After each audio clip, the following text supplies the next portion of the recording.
अक़वाम मुत्तहिदा के हेडक्वार्टर में वज़ीर आज़म नरेंद्र मोदी ने आलमी योग दिवस की क़यादत कर रहे हैं। इस मौके पर खिताब करते हुए पीएम मोदी ने कहा कि योग कॉपीराइट और पेटेंट फ्री है। यह हमारी पुरानी सकाफत है और इसकी वजह से दुनिया हिंदुस्तान के साथ आई है।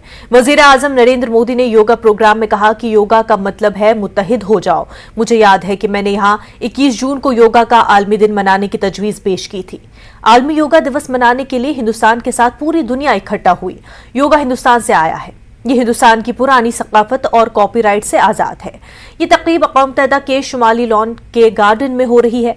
इसमें न्यूयॉर्क के मेयर, अक़वाम मुत्तहिदा की जनरल असेंबली के सदर समेत 180 ममालिक के लोग शिरकत कर रहे हैं।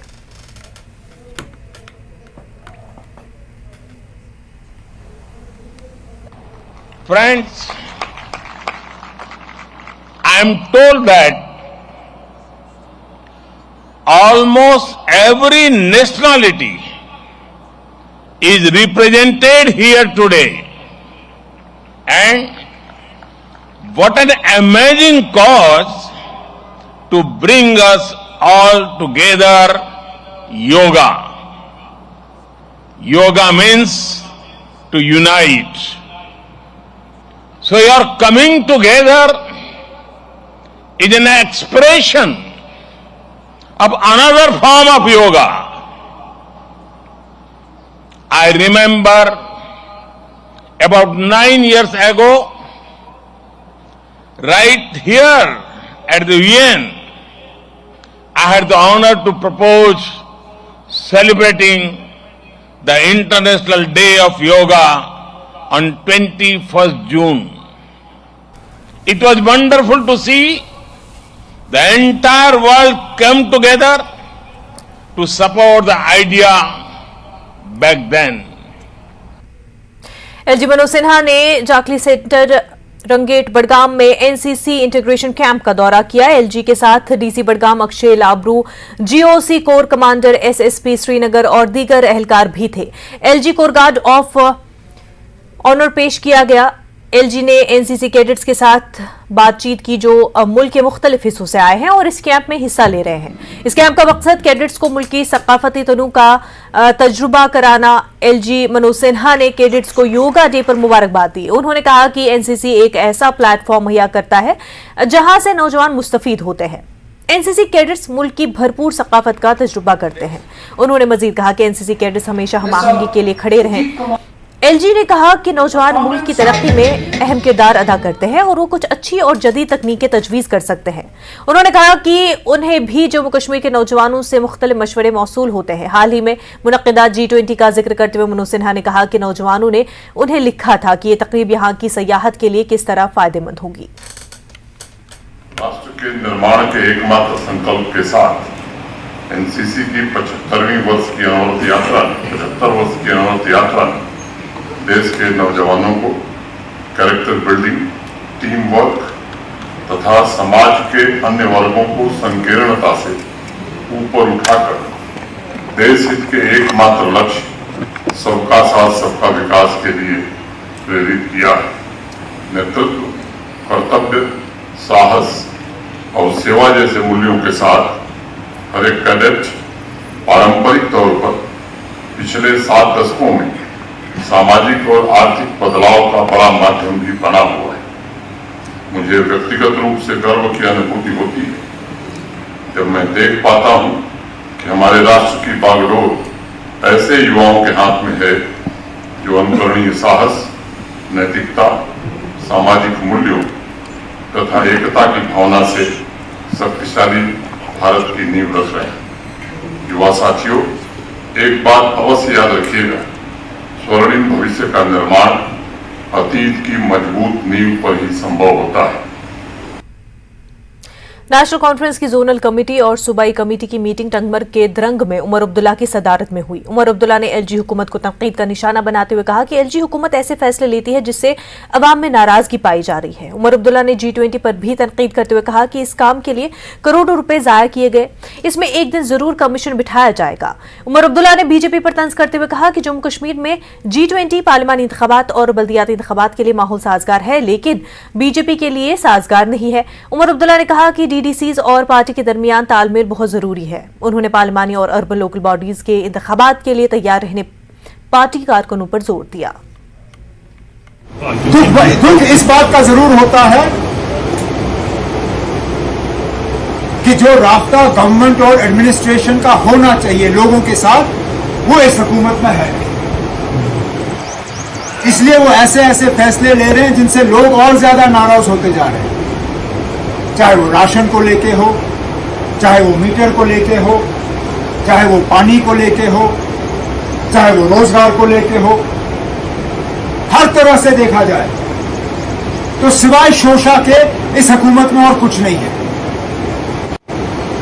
G20 के नाम पे कितने करोड़ जाया किए गए, उस पर कभी ना कभी एक दिन एक कमेटी और कमीशन जरूर बिठाया जाएगा, जरूर। दूध का दूध, पानी का पानी पता होना चाहिए किसको मिले ठेके, कहां पे हुआ काम। और बड़ी बात यह है कि G20 तक जितना काम हो रहे, कहते रहे कि ये सिर्फ G20 को दिखाने के लिए है। आज आप श्रीनगर जाके देखें, जिस दिन G20 की मीटिंग हुई और हमारे मेहमान यहां से चले गए, उस दिन के बाद जहां तक काम रुका हुआ था वहीं तक साजगार है। माहौल बल्दियाती इलेक्शन के लिए भी साजगार है। मुमकिन है कि माहौल पार्लियामेंट इलेक्शन के लिए भी साजगार होगा, लेकिन माहौल बीजेपी के लिए साजगार नहीं है। और क्योंकि माहौल बीजेपी के लिए साजगार नहीं है, यहाँ पे असेंबली इलेक्शन नहीं होंगे, क्योंकि बीजेपी को खुद भी पता है कि आज के दिन में अगर इलेक्शन किए गए तो शायद वो 10 सीट से ज्यादा पूरे जम्मू कश्मीर में नहीं जीतेंगे। हिंदुस्तान में कहते हैं जमहूरियत है, लेकिन जमहूरियत वहां पे आ जाके रुक जाती है जहां से जम्मू कश्मीर का इलाका जो है शुरू हो जाता है। अगर आपने पार्लियामेंट के इलेक्शन कराने ही हैं तो पार्लियामेंट के इलेक्शन के साथ साथ असेंबली के भी कराओ, हमें भी पता चलेगा कौन कितने पानी में है। लेकिन कराने की हिम्मत नहीं है इनकी। तंजीम के बीच तालमेल बनाए रखना बहुत जरूरी है, क्योंकि हमारे असेंबली इलेक्शन होंगे या नहीं होंगे, आपके इलेक्शन तो हो ही जाएंगे। अर्बन लोकल बॉडीज और पंचायत के इलेक्शन टाइम पे होंगे, पार्लियामेंट का इलेक्शन हो जाएगा। तंजीम को मजबूत करने को, साथियों से बातचीत करने का मौका, उनसे सुनने का मौका, खासकर मौजूदा हालात को लेके, और कुछ अपनी बातें उनके सामने रखने का मुझे मौका मिला। मकसद तो यही, ये सिलसिला तो जारी रहता था। नेशनल कॉन्फ्रेंस के सीनियर लीडर और सूबाई सदर कश्मीर नासिर असलम वानी ने कहा कि अगर पूरे मुल्क में जमहूरी निज़ाम कायम है तो फिर जम्मू कश्मीर में एलजी राज क्यों है। नासिर असलम वानी ने एक सवालिया अंदाज में कहा कि अगर एलजी राज को बीजेपी सही मानती है तो फिर पूरे मुल्क में एलजी राज को कायम किया जाए। नासिर असलम वानी ने कहा कि बीजेपी अवामी अदालत में जाने से घबराती है, इसलिए जम्मू कश्मीर में इलेक्शन नहीं कराया जा रहा है। कश्मीर में नहीं हो रहा है। कई लोग कह रहे हैं कि अफसरशाही का दौर चल रहा है। नेशनल कॉन्फ्रेंस बतौर सूबाई सदर आपको क्या लग रहा है, इलेक्शन होनी चाहिए? मैंने बार बार ये कहा है, ये नहीं है कि हम इलेक्शन चाहते हैं या हम बड़े वो उतावले हो रहे हैं इलेक्शन के लिए, लेकिन इस रियासत की जो पहले रियासत थी अब यूटी है, इसकी बनावट ऐसी है कि एक एलजी साहब, एक आधा एडवाइजर में हमेशा ही कहता रहा, और कुछ अफसरान, ये सब नहीं चढ़ा पास। और पूरे मुल्क में कोई ये मतलब मैं हैरान हूं कि यहाँ के इलेक्शन को लेके इतना बहस क्यों चल रहा है। अगर इलेक्शन का निजाम सही नहीं है तो पूरे मुल्क में क्यों इलेक्शन हो रहे हैं?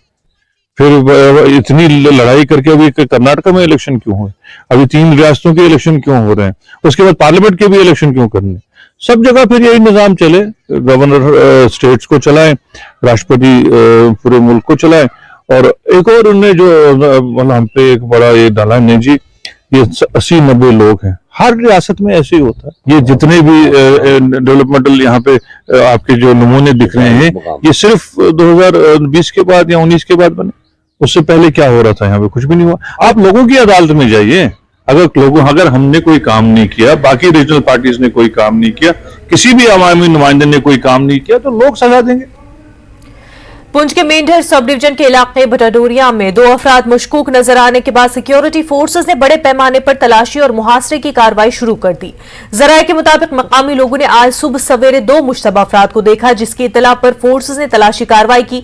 वाजरा है कि बटाडोरिया वही इलाका है जहां 20 अप्रैल को दहशतगर्दों ने एक बड़ी वारदात को अंजाम दिया था, जिसमें फौज के 5 जवान शहीद हो गए थे।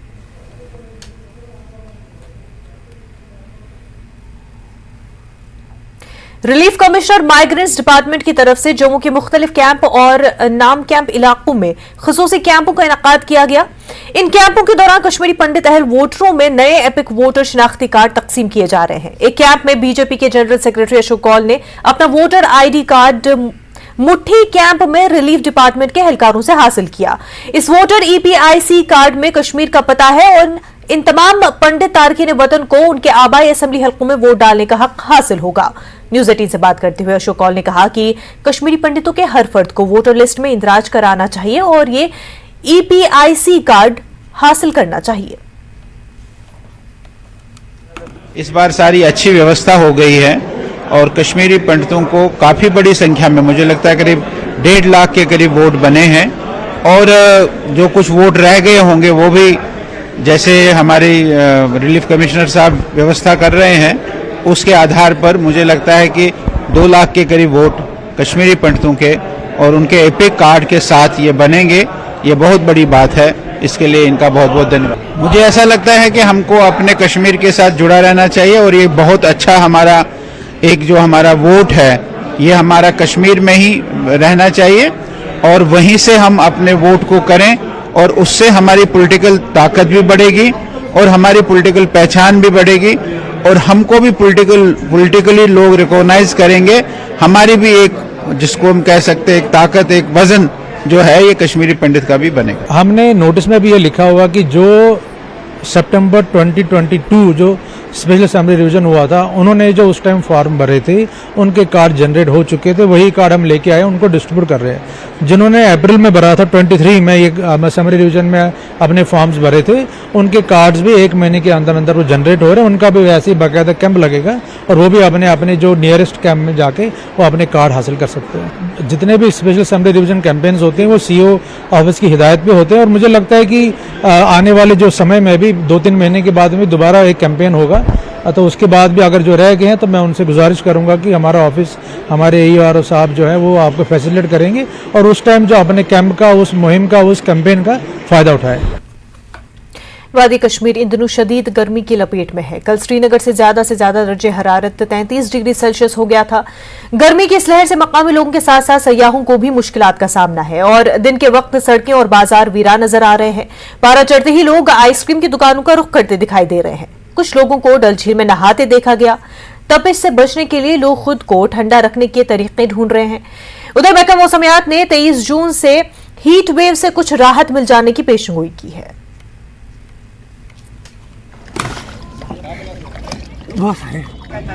जी बिल्कुल, काफी दिनों से वेदर ड्राई है और ऐसे में मिड जून के आसपास हम चल रहे हैं, तो वेदर जो है अभी फिलहाल 23 तक ड्राई रहने के चांसेस हैं, लेकिन कुछ एक जगहों पे जो थंडर शावर होते हैं उसको रूल आउट नहीं कर सकते हैं। बाकी जो टेम्परेचर है वो कल यहाँ पे 33.3 के आसपास था, बाकी जगहों पे भी ऑलमोस्ट 30 से ऊपर थे एक्सेप्ट हिल स्टेशन और जम्मू डिवीजन में भी लगभग 38 के आसपास था। तो अभी जो गर्मी है वो बरकरार रहेगा लगभग 23 जून तक। 24 से जो है मौसम अमूमन क्लाउडी होने के चांसेस है और उसी बीच बारिशों के चांसेस भी, intermediate light to moderate rain और थंडर शावर कुछ एक जगहों पे खासकर जम्मू रीजन के अंदर इंटेंस शावर के भी चांसेस हैं, खासकर 25, 26, 27, 28 इसी दौरान। तो जो गर्मी है इसका जो थोड़ा सा लोगों को राहत मिलेगा। डल में भी मतलब बहुत चहल पहल होती थी, बहुत सारे लोग होते थे यहाँ पे, मतलब अभी तो यहाँ पे कम ही लग रहे, बहुत कम लग रहे, मतलब भीड़ चलना नहीं होता था यहाँ से। अभी आप देख ही रहे हो खुद भी। और आपसे जानना चाहेंगे कल सीजन का हॉटेस्ट डे रिकॉर्ड किया गया 33.3 डिग्री था, थोड़ा उसके हवाले से बताइए, कितनी गर्मी थी, कल से कितनी गर्मी लगातार चल रही है? जी सर, वैसे गर्मी तो बहुत ही, हॉटेस्ट डे तो था सकल, गर्मी भी थी बहुत ज्यादा, जैसे कि आप देख ही रहे हो पसीना हो रहा है। मतलब ऐसे तो मतलब बिना फैन के बंदा रह नहीं सकता। अभी कश्मीर में फैन तो यूज करते नहीं थे पहले, आज भी मतलब फैन पहले यूज नहीं होता, अचानक से मतलब फैन AC वगैरह चालू कर दिए लोगों ने, तो गर्मी तो बढ़ गई है बहुत ज्यादा। तकलीफ? मैं यही कहना चाहती हूँ, जो इतनी पॉपुलेशन बढ़ रही है, इतना ग्लोबलाइजेशन हो रहा है, उसकी वजह से यहाँ का भी टेम्परेचर बहुत हाई है। मैं भी यही सुन के आई थी कि कश्मीर में हमेशा ठंड होती है, स्नोफॉल होती है, बट ऐसा कुछ हुआ नहीं, यहाँ तो नॉर्मल टेम्परेचर ही है। सो मुझे लगता है इतना ज्यादा टूरिज्म बढ़ने की वजह से यहाँ पे पॉल्यूशन काफी ज्यादा बढ़ रहा है। खासतौर लखनऊ से आप आई हैं, वहाँ पे भी काफी गर्मी रहती है, वहाँ की गर्मी और यहाँ की गर्मी में क्या फर्क आपको लगा? बहुत ज्यादा फर्क नहीं है। मैं एक्सपेक्टेशंस लेके आई थी कि यहाँ पे ठंड होगी, बट ऐसा यहाँ कुछ भी नहीं हुआ, यहाँ वैसे ही है। जैसे हमारे लखनऊ में थोड़ा सा बारिश वगैरह हो जाती है तो भी ऐसा ही मौसम हो जाता है जैसा यहाँ का है। गर्मी बढ़ी है तो काम भी बढ़िया होता था, पहले फैन था तो होना नहीं चलता है, अब थोड़ा वेट चल रहा है, बढ़िया काम होता है। गर्मी थोड़ा ज्यादा है, इस साल ज्यादा ही लग रहा है गर्मी। तो पिछले 1-2 दिन से ज्यादा यहाँ पे गर्मी पड़ रही है? हाँ, 2 दिन से 3 दिन से गर्मी ज्यादा ही है। पीडीपी सदर महबूबा मुफ्ती ने आज कहा कि आने वाले श्री अमरनाथ जी यात्रा कश्मीरियों के लिए अपनी भाईचारे और मेहमान नवाजी की रिवायत को साबित करने का सुनहरा मौका है। महबूबा मुफ्ती ने आज पहलगाम और सोनमर्ग के पार्टी कारकुनों के साथ मीटिंग की और उन्हें हिदायत दी कि वो यात्रा में मुकम्मल तौर पर शिरकत करें और यात्रियों की हर मुमकिन मदद करें। मीडिया से बात करते हुए महबूबा मुफ्ती का कहना था कि एक ऐसे वक्त में जब मुल्क का बाकी हिस्सा फिरकावाराना मुनाफरत की जद में है, ऐसे में कश्मीरी अवाम को भाईचारे का सबूत देना चाहिए। याद रहे कि बीजेपी जम्मू कश्मीर के सदर रविंद्र रैना ने बिजबिहाड़ा अनंतनाग पहुंचकर मुफ्ती मोहम्मद सईद की कब्र पर हाजिरी दी थी और पीडीपी के बानी और साबिक में वजीर आला रह चुके मरहूम मुफ्ती सईद की तारीफ भी की थी। अनंतनाग से, साउथ कश्मीर से कुछ हमने अहम हमारे जो अहदेदार हैं उनको बुलाया है और गांदरबल से बुलाया है, ताकि हमारे अपने जो हमारे वर्कर है, कारकुनान हैं, उनको ये हिदायत दें कि जो आने वाली यात्रा है उसमें वो बढ़ चढ़ के हिस्सा लें। जो यात्री हैं हमारे, वो मेहमान होते हैं हमारे, उनकी देखभाल में, उनकी मदद करने में कोई कमी पेशी नहीं रहनी चाहिए। ये हमारी रिवायत है। पहले भी जम्मू कश्मीर बिलखुसूस वादी एक ऐसी जगह रही है जिसने हमेशा भाईचारे का पैगाम दिया है, और आज ये जो यात्रा हमारे लिए सुनहरी मौका है कि हम पूरे मुल्क को एक बार फिर याद दिलाएं कि जम्मू कश्मीर की जो कश्मीरियत है वो किसको कहते हैं। तो इसलिए हम अपने वर्कर, जितने भी हमारे वर्कर, ये उनको मैं बताना चाहती हूँ, उनको अपील करना चाहती हूँ कि इस यात्रा को कामयाब बनाइए और हर तरह से जो है यात्रियों की मदद कर लीजिए, उनका स्वागत कर लीजिए, उनका इस्तेकबाल कर लीजिए। दूसरी बात, ये मेरी सरकार से ये गुजारिश है कि यात्रा को फैसिलिटेट करते वक्त उनको जो सहूलियात फराहम करते वक्त आवाजावी में जो आम लोग हैं, जो कश्मीर के आम लोग हैं, जो असली मेज़बान हैं इस यात्रा के, उनको किसी किस्म की इनकन्वीनियंस नहीं होनी चाहिए। जैसे हमने पहले देखा पिछले साल कई जो है बीमार वो अस्पताल नहीं पहुंच पाए, कई औरतों के जो है उनकी डिलीवरी रास्ते में हो गई और बच्चे कहीं कहीं पर खुदा न खास्ता मर भी गए। तो मेरी सरकार से भी ये गुजारिश है कि इस यात्रा को फैसिलिटेट करते वक्त इसकी आवाजावी में आम लोगों को जो है कोई मुश्किलात पेश नहीं आने चाहिए।